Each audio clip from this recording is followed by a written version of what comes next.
بسم اللہ الرحمن الرحیم۔ ناظرین کرام السلام علیکم ورحمۃ اللہ وبرکاتہ۔ آج اتوار کے دن مختصر سوال کی اس نشست میں آپ کا خیر مقدم ہے، آپ کا استقبال ہے، اور یہ سیشن 50واں سیشن ہمارا ہے۔ اب ہم مختصر سوالات آپ کے سامنے نام کے ساتھ پڑھتے ہیں اور انشاءاللہ ان کا جواب دیا جائے گا۔ سب سے پہلے ہمارے سامنے نام ہے حسن عامر، سلام کرتے ہیں۔ وعلیکم السلام۔ انہوں نے ایک ویڈیو بھیجی ہے اور کہتے ہیں کہ اس کی حقیقت کیا ہے۔ ہم نے اس سے پہلے وضاحت کی تھی کہ ویڈیو وغیرہ آپ نہ بھیجیں، بلکہ خود اس ویڈیو کو سن کر کے جو چیز آپ کو پوچھنا ہے وہ آپ پوچھ لیں، کیونکہ کبھی کبھی ویڈیو 10 منٹ کی ہوتی ہے، کبھی اس سے زیادہ کی، کبھی کم کی۔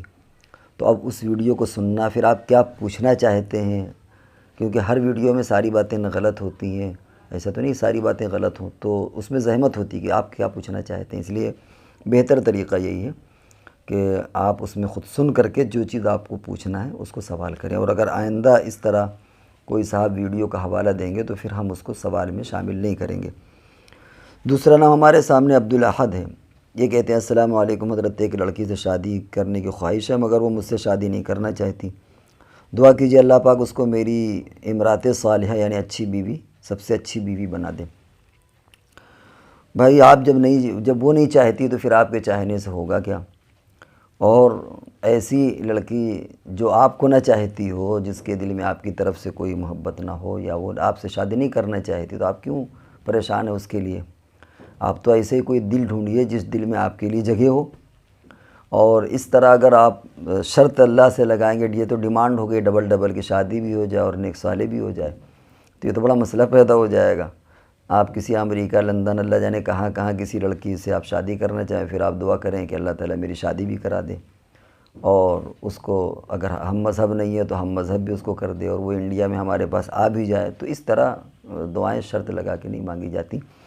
نبی اکرم صلی اللہ علیہ وسلم نے جو دعا مانگی ہے وہ ہے کہ مطلق آپ مانگیے کہ اللہ ہم کو نیک صالح بیوی عطا فرما، جو آپ کے مقدر میں جو آپ کے لیے بہتر ہوگی اللہ تعالیٰ وہ آپ کو عطا کر دیں گے۔ یہ طریقہ ہونا چاہیے، نہ یہ کہ کوئی خاص پرٹیکولر ساری شرائط رکھیں کہ اسی سے ہو، پھر اس کو اچھا ہی بنا دیا جائے، پھر اس کو ایسا بھی کر دیا جائے۔ تو آپ مطلق دعا مانگیں۔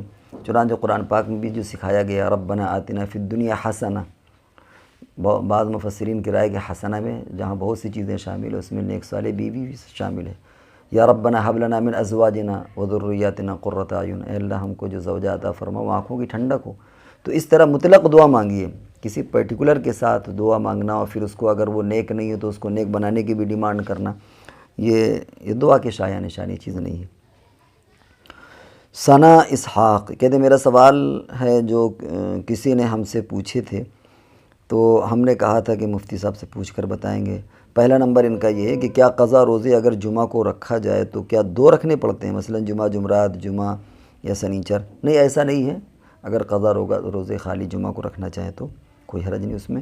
وہ نفلی روزہ جمعہ کو منع کیا جاتا ہے جو خالص جمعہ کی عادت بنا لے، جیسے یہودی سنیچر کے دن روزہ رکھتے ہیں، اسی طرح اگر کوئی خالی جمعہ کو ہی رکھے، آگے پیچھے نہ رکھے، تو نفلی روزہ کے لیے منع کیا جاتا ہے، وہ بھی جو عادت بنا لے۔ لیکن اگر قضا رکھنا ہے تو آپ اس میں رکھ سکتے ہیں، اور ایک روزہ رکھیں، اس میں ملانے کی ضرورت نہیں ہے۔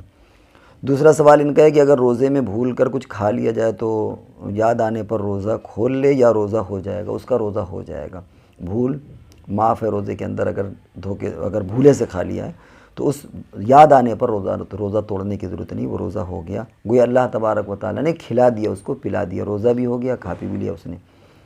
تیسرا پوائنٹ ان کا ہے کہ اگر ہمیں پتہ ہے کہ سامنے والے کا روزہ ہے اور اس نے کچھ کھا لیا ہے بھول کر، تو ہمیں اسے ٹوکنا چاہیے یا نہیں؟ جن صاحب کے سوالات ہیں ان سے کہا گیا کہ معلوم ہونے پر ٹوکنا چاہیے۔ ٹوکنا اگر آپ بہتر سمجھ رہے ہیں کہ وہ صحت مند ہے تو اسے ٹوک دیجئے، اور اگر یہ دیکھ رہے ہیں کہ کمزور ہے تو آپ اسے نہ ٹوکیے، کھا لینے دیجئے۔ لیکن سچی بات یہ ہے کہ جو آدمی روزہ میں جو آدمی کھاتا پیتا ہے، جس کو روزہ لگتا ہے تو وہ اسے روزہ یاد بھی رہتا ہے، وہ نہیں کھاتا پیتا۔ کھاتا پیتا وہی ہے جو تندرست ہوتا ہے اور جسے یاد ہی نہیں ہے، تو ایسے بندے کو ٹوک دیجئے کہ بھیا کیا کر رہے ہو، روزے سے تم ہو، مت کھاؤ۔ اور ظاہر بات ہے جو کمزور ہوگا، جسے روزہ لگ رہا ہوگا، اسے تو ہر وقت یاد رہتا ہے کہ میرا روزہ ہے، تو اسے آپ کو ٹوکنے کی ضرورت نہیں، وہ خود ہی نہیں کھائے گا بھول کر کے۔ بہرحال اختیار لکھا جو ہے وہ یہی ہے کہ اگر کمزور ہے تو اسے آپ نہ یاد دلائیں، لیکن اگر تندرست ہے تو یاد دلا دیں۔ یہ ایک الگ بات ہے کہ جو بھولتا ہے وہ تندرست ہی بھولے گا، کمزور آدمی اس لیے نہیں بھولتا کہ اسے روزہ لگ رہا ہوتا، اسے خود فکر رہتی ہے کہ میرا روزہ ہے۔ ایک اور نام ہمارے سامنے محمد اسرار ہے، کہتے ہیں نئے لباس مثلا نیکر بنیائیں نینر وغیرہ پاک ہوتے ہیں، ان کو دھو کر پاک کیا جائے۔ جو نئے کپڑے ہوتے ہیں وہ سب پاک ہوتے ہیں، ان کو دھونے کی ضرورت نہیں ہے۔ یوں آپ کا ذوق ہے، آپ چاہتے ہیں دھو کر کے پہننا تو پہن لیجیے، لیکن شرعاً انہیں دھونے کی ضرورت نہیں ہے۔ شعیب جمال صاحب پوچھتے ہیں بچوں کو روٹی کا رول بنا کر دے سکتے ہیں؟ کہا جاتا ہے کہ روٹی دانت سے کاٹ کر کھانا منع ہے، رول بنا کر کے دے سکتے ہیں۔ اور بھائی روٹی تو دانت ہی سے کاٹ کر کے کھائی جاتی ہے، ہمیں تو تصور بھی نہیں کہ بغیر دانت سے کاٹے کیسے کھائی جائے گی۔ ہمارا خیال ہے آپ پوچھنا چاہتے ہیں کہ سامنے کے دانت سے کاٹ سکتے ہیں کہ نہیں، یعنی آدھا لقمہ کاٹا آدھا نہیں، یہ سب گنجائش ہیں۔ جیسے آپ کیلا کھاتے ہیں اسی طرح روٹی بھی کاٹ کے کھا سکتے ہیں۔ ایک تو ہوتا ہے ڈاڑھ سے کھانا، وہ تو نارمل چیز ہے، لیکن اگر آپ ایسے بھی کاٹ لیں تو منع نہیں ہے۔ اور بچوں کو رول دیں، شوق سے رول دیں، اس میں کوئی حرج نہیں ہے، نہ اس میں کسی قسم کی کوئی کراہت ہے۔ سردی میں دھوپ میں بیٹھتے ہیں تو کھلی چھت پر نماز قرآن پڑھ سکتے ہیں؟ ایسا کوئی نہیں ہے کہ باقاعدہ کوئی کنکریٹ کی چھت ہو، یا کھلے میں بھی آپ روزہ نماز سب پڑھ سکتے ہیں۔ یہ نجیب خان جامعی انہوں نے پوچھا کہ امید ہے کہ آپ خیریت سے ہوں گے۔ اچھا، ایک سوال، ایک شخص کو معلوم نہیں تھا کہ امام کے پیچھے قرأت نہیں کی جاتی، وہ قرأت کرتا رہا، بعد میں اس کو پتہ چلا کہ امام کے پیچھے قرأت نہیں کی جاتی، تو اس کی جو پڑھی ہوئی نمازیں ہیں جن میں اس نے قرأت کی ہے تو کیا وہ ہوئیں کہ نہیں ہوئیں؟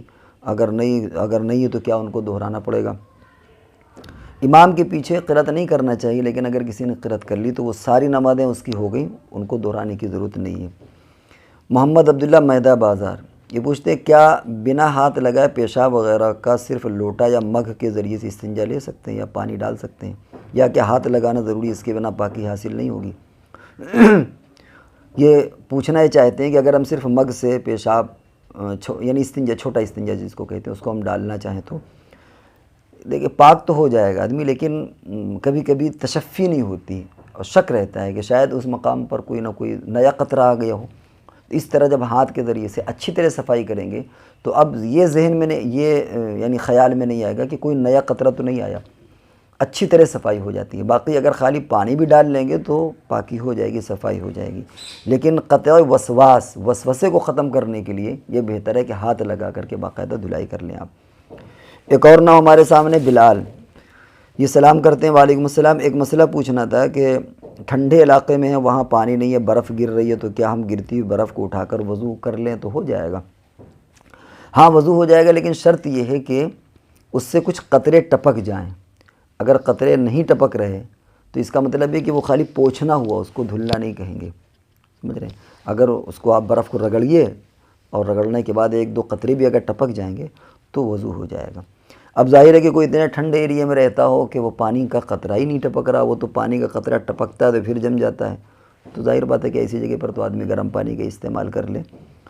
باقی اگر آپ برف کو رگڑ لیں اور دو چار قطرے بھی ٹپک جائیں ہاتھ سے، چہرے سے، تو وضو آپ کا ہو جائے گا۔ ایک اور سوال، ایک نام انہوں نے ذکر نہیں کیا، سوال ہے بچوں کی اسکول کی ID کارڈ وغیرہ جو پرانے ہو جاتے ہیں تو اس میں چونکہ محمد یا احمد یا اللہ کا نام جیسے عبداللہ اس طرح لکھا ہوا ہے، تو اب ان کو کیا کریں، یعنی کہاں ضائع کریں؟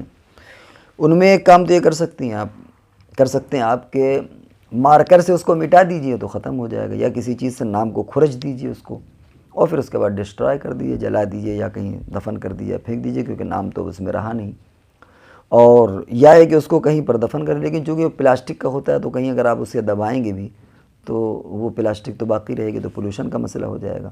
لیکن امید ہے کہ اگر کہیں آپ دبا دیں زمین میں تو جو لکھا ہوا ہے وہ تو ختم ہو جائے گا۔ تو بہتر شکل ہے کہ اس پہ آپ مارکر سے کئی بار اس میں نشان لگا دیں گے تو وہ نام اس کا مٹ جائے گا، ختم ہو جائے گا، اور پھر آپ جو چاہے اس کو جس طرح چاہے اس کو ختم کر دیں۔ ایک نام اور ہمارے سامنے مریم صبیحہ، انہوں نے اسلامک سیریل دیکھتے ہیں، کہ ان کا سوال یہ ہے کہ اسلامی سیریل دیکھتے ہیں تو اس میں بول رہے ہیں انشاءاللہ یہ ہوگا، یہ ہوگا، وہ ہوگا، اس طرح اس میں ایکٹر گویا بولتے ہیں، اس میں دیکھنے والا کیا انشاءاللہ کہہ سکتا ہے ایسے ہوگا، جبکہ یہ سیریل جان بوجھ کر کے بنایا جاتا ہے، یعنی ایک باقاعدہ اس کو باقاعدہ شوٹ کیا جاتا ہے، اور ہو سکتا ہے کہ وہ پیچھے زندگی کا ہو، تو اب انشاءاللہ کہنا کیسا ہے؟ پہلا مشورہ تو یہ ہے کہ سیریل دیکھنے سے ہی احتیاط کریں، اس سے بچیں، وقت کی بربادی ہوتی، کوئی خاص فائدہ اس سے نہیں ہوتا۔ باقی اگر انشاءاللہ آپ کہہ لیں تو کوئی حرج نہیں ہے۔ یہ انشاءاللہ، ماشاءاللہ، واللہ، یہ سب ایسے جملے ہیں جو مسلمانوں کی زبان پر چڑھے ہوتے ہیں اور چڑھے ہونا چاہیے، یعنی بے موقع بھی اگر نکل جائے تو غلط نہیں ہے، اتنے پاکیزہ الفاظ ہوتے ہیں۔ تو اس میں بھی آپ نے اگر جزمے میں انشاءاللہ کہہ دیا، حالانکہ ہو سکتا ہے کہ وہ چیز ماضی میں گزر چکی ہو، لیکن آپ بھی اگر اس میں انشاءاللہ کہہ لیں گے تو اس میں کوئی حرج نہیں ہے۔ ایک اور نام ہمارے سامنے، بنت فیروز۔ ان کا سوال یہ ہے کہ ویل للعرب، صرفی حضرات کہتے ہیں کہ یہ حدیث کو غلط معنوں میں بیان کیا جاتا ہے اور عربوں کو بدنام کیا جاتا ہے، اس کا تعلق یاجوج ماجوج کے وقت سے، اس کی تحقیق پر ضرور رہنمائی کریں۔ سوال اس کا ہے کہ عربوں کی ہلاکت ہے یا نہیں، پہلے تو یہ طے کیا جائے۔ اگر نہیں ہے تو چاہے اب ہو یا یاجوج ماجوج کے زمانے میں پھر نہیں ہونا چاہیے، اور اگر ہے تو پھر وقت کی قید کا یہ ایک الگ مسئلہ ہے۔ گویا دو باتیں الگ الگ ہیں، سمجھ رہے ہیں؟ تو دو باتیں الگ الگ ہیں۔ اگر عربوں کی ہلاکت ہے تو پہلے تو یہ تسلیم کیا جائے، پھر دوسرا سوال یہ پیدا ہوتا ہے کہ کس وقت ہلاکت ہے، سمجھ رہے ہیں؟ تو یہ تو طے ہے کہ اس طرح کی روایت آئی ہے۔ زیادہ سے زیادہ آپ یہ کہہ دیں گے کہ یاجوج ماجوج کے زمانے میں تو ٹھیک ہے، اس وقت مان لیجئے، لیکن ہے تو ہلاکت کی نہیں ہے۔ اسی طریقے سے حدیث میں آتا ہے کہ عربوں کے بعض قبائل میں بت پرستی شروع ہو جائے گی۔ اب ٹھیک ہے وہ قیامت کے قریب ہی شروع ہو جائے گی، لیکن ہوگی تو شروع۔ تو اگر آپ کو اعتراض کسی سلفی کو ہے تو وہ یہ ثابت کرے کہ کبھی بھی عربوں کی ہلاکت کی بات نہیں آئی، تب تو سمجھ میں آتا ہے۔ لیکن اگر یہ بات ہے ہلاکت کی بات ہے تو وہ یاجوج ماجوج کے زمانے میں ہو یا اس سے کچھ پہلے ہو یا اس سے بعد میں، اس سے کیا لینا دینا، حدیث ہے تو ہے وہ۔ سمیرہ سرگودھا، یہ پڑوس کے ملک کی ہیں، اور انہوں نے پوچھا ہے کہ سفید بال پر کر لگانا گناہ تو نہیں؟ اب کر کیا چیز ہے پتہ نہیں، ممکن ہے اگر خضاب مراد ہے تو عورت خضاب لگا سکتی ہے، اور اس میں ناپاکی کی حالت میں پہنی ہوئی جرسی پاک ہونے کے بعد لے سکتی ہیں۔ غالباً ان کی زبان تھوڑی سی کچھ دقت کر رہی ہے۔ یہ پوچھنا چاہتی ہیں کہ اگر آدمی ناپاکی کی حالت میں کوئی جیکٹ یا جرسی پہنے ہو تو، اور آدمی ناپاک ہو گیا یا پہن کے اس کے سو گیا، تو کیا دوبارہ اس کو پہن سکتے ہیں کہ نہیں؟ تو پہن سکتے ہیں، کیونکہ ناپاکی جب کپڑے میں لگتی ہے تب وہ ناپاک ہوتا ہے۔ اگر ناپاکی باقاعدہ کپڑے میں نہیں لگی تو اگر کوئی ناپاک آدمی اس کو پہن لے تو اس سے کپڑا ناپاک نہیں ہوتا۔ توصیب بھا، یہ گجرات کے، انہوں نے پوچھا ہے کہ میرا آڈیو میں سوال بھیجا تھا انہوں نے، اور وہ سوال بہرحال کیا ہے اس میں ابھی نہیں آ پایا وہ سوال۔ دوسرا ان کا یا ہو سکتا ہے یہی سوال ہو جو آگے آ رہا ہے، اس میں لکھا ہوا ہے۔ مسئلہ یہ تھا کہ کیا آئینے کے سامنے نماز پڑھنا ناجائز ہے یا نماز نہیں ہوتی؟ آئینے کے سامنے نماز پڑھ سکتے ہیں آپ، یہ جو منع کیا جاتا ہے وہ اس لیے کہ ذہن منتشر ہوتا ہے۔ جب آدمی دیکھتا ہے آئینے کے سامنے اپنے کوئی اٹھتے بیٹھتے ہوئے، اس کی تصویر نظر آتی ہے تو اس میں ذہن مشوش ہوتا ہے، منتشر ہوتا ہے، لیکن نفس مسئلے کے اعتبار سے نماز ہو جائے گی۔ اب یہ چونکہ خشوع خضوع میں فرق آتا ہے اس لیے منع کیا جاتا ہے، تو نماز ہو جائے گی، لیکن چونکہ خشوع خضوع میں فرق آتا ہے اس لیے آئینے کے سامنے آپ نماز نہ پڑھیں۔ کسی کا اپنے ماں یا باپ یا چچا چچی کا، یہ انہی کے سوالات چل رہے ہیں، ایک دوسرے کا ہاتھ چومنا جھک کر کے جائز ہے کہ نہیں؟ اصل میں جب آدمی بیٹھا ہوا ہو اور کوئی آدمی کھڑا ہے ہاتھ چومے گا تو کچھ نہ کچھ تو خود ہی جھک جائے گا وہ، اور وہ جھکنا کوئی سجدے کے لیے ہوتا بھی نہیں ہے۔ اسی لیے بعض علماء کہتے ہیں کہ بہتر طریقہ یہ کہ پہلے دو زانو بیٹھ جائے، سمجھ رہے، یا پیروں کے بل، گھٹنوں کے بل پہلے بیٹھ جائے، پھر مصافحہ کرے، پھر ہاتھ پیر چوم بھی سکتا ہے ہاتھ پر۔ اور اگر کھڑے کھڑے کر رہا ہے تو وہ ہاتھ پیر چومے نہ چومے، اگر وہ مصافحہ بھی ملا رہا ہے تب بھی اس کا سر کچھ نہ کچھ جھک جائے گا، لیکن چونکہ اس کو سجدہ نہیں کہتے اور نہ اس نیت سے وہ کر رہا ہے تو اس کی گنجائش ہے، اس میں کوئی حرج نہیں ہے۔ اسی طرح ایک مسئلہ اور ہے کہ کافی دنوں سے لوگ کافی کلوز ریلیشن میں ہیں تو کئی بار وہ فون سے نمستے۔ ایک سوال ان کا یہ ہے کہ ہمارے اگر کوئی بہت قریب ہیں، مثال کے طور پر نان مسلم ہے لیکن قریب ہیں، اور وہ اگر نمستے کہتے ہیں، نمستے تو ہم نمستے کہہ سکتے ہیں مجبوراً کہ نہیں، ورنہ ہو سکتا ہے برا مان جائے، تعلقات خراب ہو جائیں۔ نمستے اصل میں کہتے ہیں نمن کرنا، یہ کسی کی عزت اور احترام کے لیے ہوتا ہے، اس میں عبادت کا مفہوم شامل نہیں ہے کہ ہم عبادت کرتے ہیں کسی کی، یہ نہیں، نمن کرنے سے مراد ہے ہم آپ کا احترام کرتے ہیں۔ تو اس اعتبار سے مجبوری میں اگر آدمی نمستے کر لے تو کوئی حرج نہیں، وہ گنہگار نہیں ہوگا اگر مجبوراً کر لے، لیکن چونکہ شعار ہمارا نہیں ہے، کسی اور کا شعار ہے، لہذا اس سے بچنا چاہیے، خود سے ابتدا نہیں کرنا چاہیے کوئی اگر کر لے تو حتی الامکان ایوائڈ کرنا چاہیے، بچنا چاہیے، لیکن اگر کوئی چانس نہ ہو اور کہنا، کبھی کبھی ایسے سینریو بن جاتا ہے، ایسے چانسز ہیں کسی ادھیکاری کے سامنے، کسی آفیسر کے سامنے، یا کبھی ایسی نوبت آ جاتی ہے کہ وہ مجبور ہو جاتا ہے آدمی، تو اگر کہہ بھی لے گا تو ظاہر ہے کوئی عبادت کا مفہوم اس میں نہیں ہے، وہ نمن کرنے کے معنی میں ہے، لہذا اس میں اللہ کی ذات سے امید ہے کہ انشاءاللہ وہ گنہگار نہیں ہوگا۔ ایک سالک صدیقی جالون سے ان کا سوال ہے کہ بعض عورتیں منتیں مانتی ہیں کہ اگر میرا فلاں کام ہو گیا تو 10 یا 15 لوگوں کو سیدہ بیوی کی کہانی سناؤں گی، تو یہ منت ماننا کیسا؟ بالکل ناجائز ہے۔ سیدہ بیوی یہ سب کہانیاں فرضی ہیں، ان کی کوئی حقیقت نہیں ہے۔ ہم اگر یہ کہانی سنائیں گے تو جھوٹ کا وبال ہوگا، جو جھوٹ چیز آگے بڑھائی جاتی ہے، قصے کہانی، جھوٹی چیزیں، فردی چیزیں، اس کا ہمیں گناہ ہوگا۔ بعض کہانیاں ہوتی ہیں وہ اصلاح کے لیے ہوتی ہیں، مثال کے طور پر وہ بچوں کی تربیت کے لیے ہوتی ہیں، وہ ایک الگ چیز ہو جاتی ہے۔